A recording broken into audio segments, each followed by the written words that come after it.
Now, to take us over to two titans who know their stuff when it comes to the rail, it's the Independent's chief political commentator, John Rentoul, and rail expert and historian, Christian Wolmar. Welcome to both of you.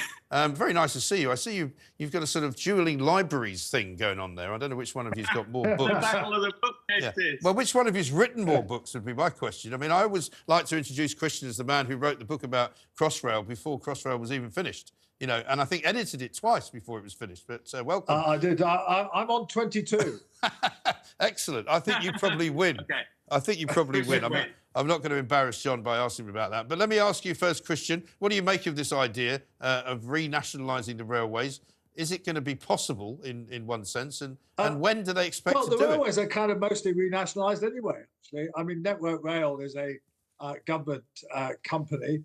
The train operating companies are now a shadow of their former selves because they are now all just management contracts. In other words, they don't actually keep the fares revenue anymore. They used to do that, and they used to try to boost their fares revenue, but now that all goes to the Treasury because of COVID and the fact that they would have all gone bust if they hadn't been rescued in that way. So what we're going to do is wait until these contracts run out and then operate the railway in an integrated way between Network Rail and the train operators, all operating under the same banner. You could even call it British Rail. They might well call it Great British Railways, which is the Tory name for it. But that makes total sense as far as I'm concerned.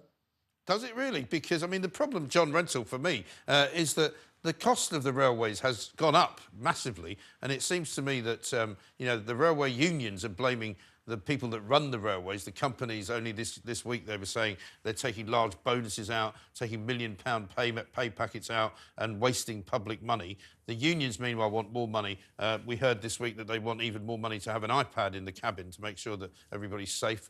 You know, I mean, it seems as though the public are getting rinsed here, and if they change the way it's run, we'll get rinsed even more, won't we?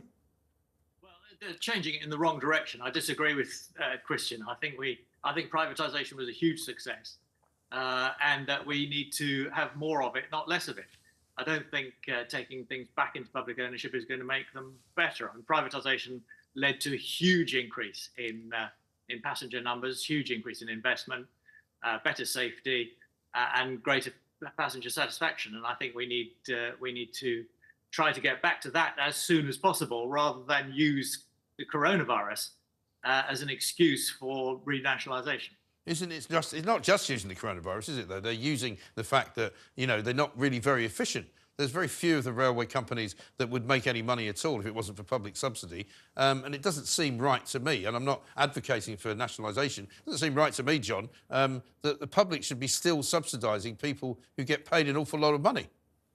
Well, absolutely. No, I mean, yes, but the solution to that is not to nationalise it and carry on subsidising it. It's to reduce the subsidy and to charge economic fares so that people pay the actual costs of running the railways. Yeah, OK. So, Christian, answer me this then. If we did what John suggests and have economic fares, and if that means more expensive or cheaper, could we eradicate public subsidy?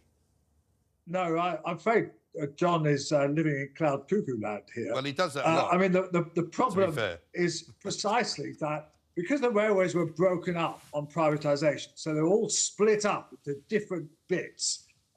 British Rail was one company. It was split up into more than 100 bits. Engineering companies, train operating companies, rolling stock companies, and Network Rail. And because of that, it imposes a massive costs, most of which goes to lawyers and consultants and the like. And that's a completely inefficient way of running the railway. British Rail actually took far less subsidy than the privatised railway companies do today, and indeed did in the aftermath of privatisation. So it isn't a solution at all. The privatised companies, all they did was manage to pay a lot of fat cats quite a lot of money and exploit the fact that they could use monopolies to make extra money. Meanwhile, the government put up the fares. It's the government that decides that. And the whole thing was a total mess. Yeah, but presumably when British Rail cost less money, people were paid a lot less to work in it. Not necessarily. The only people who really gain from this are the train drivers. And yes, they have actually increased their wages, but that's a very small cost when you look at the fact that the railways cost 10 or 12 billion pounds a year to operate. So that's not, I can imagine, the huge difference.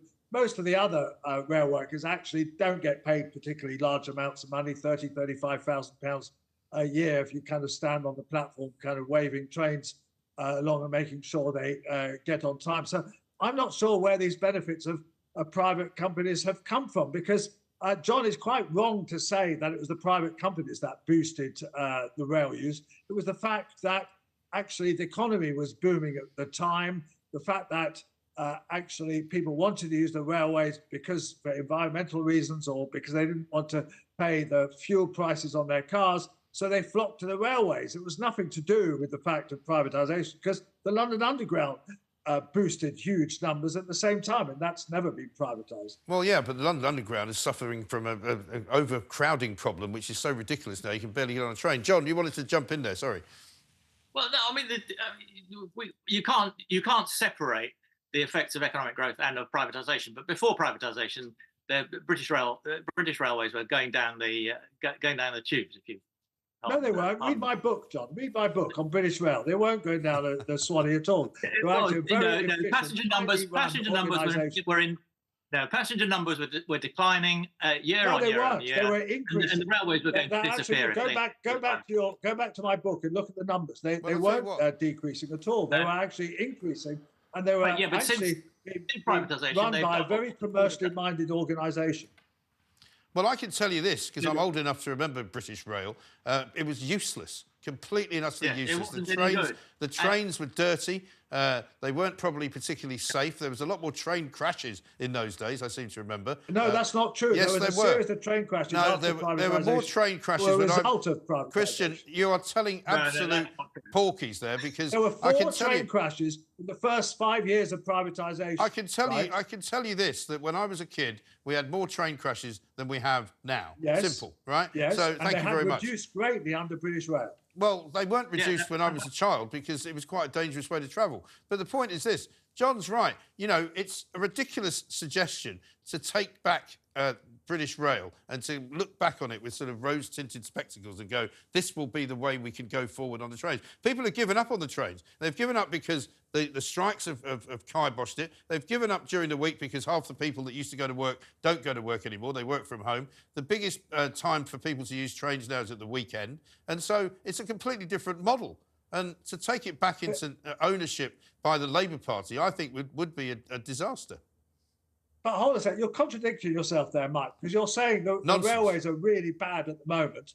And that's because they've been privatised for the past 25 years. No. In fact, British Rail, at the end of its era, was actually running very efficient services for a very low amount of subsidy and had famous brand names like Intercity, which had fantastic advertising campaigns, some unfortunately run by Jimmy Savile, but that wasn't their fault. Yeah. It was a great point to make that. A tight organisation run with very commercially minded people who then went on to run the privatised railways for the next 20 years. And it's only because that generation has now disappeared that nobody knows how to run a railway. Well, it's not only a railway nobody knows how to run. I've got news for you, Christian. Nobody knows how to run anything in Britain anymore, but that's another story. Listen, thank you very much indeed. John, thank you very much too. We'll have to get both of you in to have this out properly as a proper railway debate, because I'm interested in the future of the railway.